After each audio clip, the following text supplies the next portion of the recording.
Jefferson is succeeded by one of his own. The president who follows him is his Secretary of State, his friend, his associate, really his right-hand man for over 20 years. Number 4, James Madison, Democratic-Republican, 1809 to 1817, age 57, from Virginia. He was eminently qualified for the job. A veteran of the Revolution, author of the Constitution, a Jeffersonian Democrat, and a Virginian. There are people who feel that he had a much, in some ways, a better mind than Jefferson, certainly a more disciplined mind than Jefferson. In truth, James Madison was everything Thomas Jefferson wasn't. He was sort of the opposite of Jefferson physically. He was short, while Jefferson was tall. He was funnier than Jefferson. He was known as having a bawdy sense of humor. He had light hair turned gray, blue eyes, was soft-spoken, and not given to rage or small talk. He usually dressed in black. Madison brought something else to the White House that had been missing during Jefferson's presidency: a first lady. Dolley Madison is enormously important in the shaping of protocol. She is a younger, vivacious woman who sparkles, sort of brightens up what is considered Madison's drab exterior. He becomes a much more interesting, exciting figure because of her. The Madisons became known for lavish parties and sumptuous feasts at the White House. These often included ice cream, a delicacy of the day. Dolley's favorite flavor was oyster.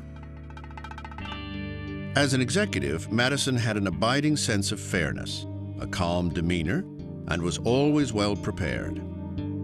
This was not only a very smart man, this was a man who did his homework, who did his thinking, who did his studying, and was really prepared for whatever came up.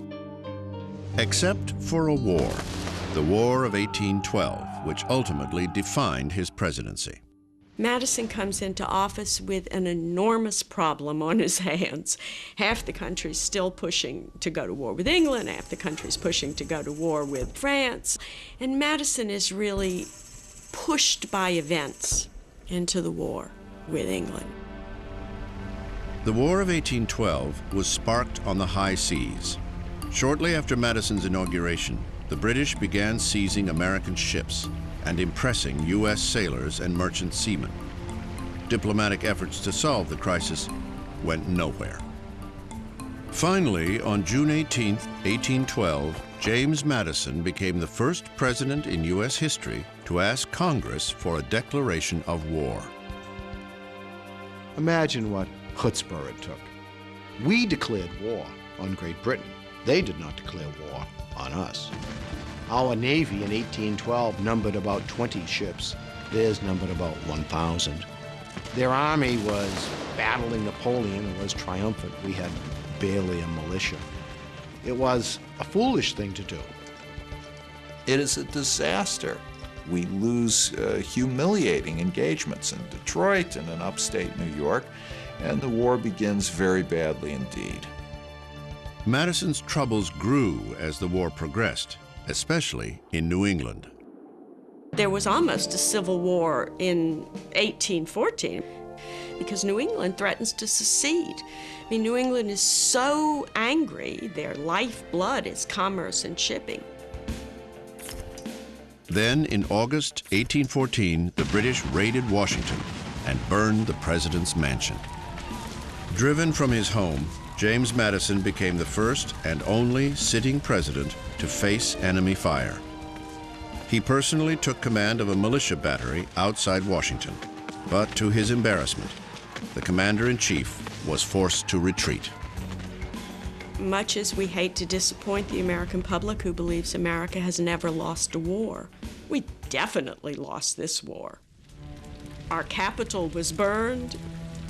We're defeated on land, on sea. And poor Madison is burdened with this image that he got us into the war.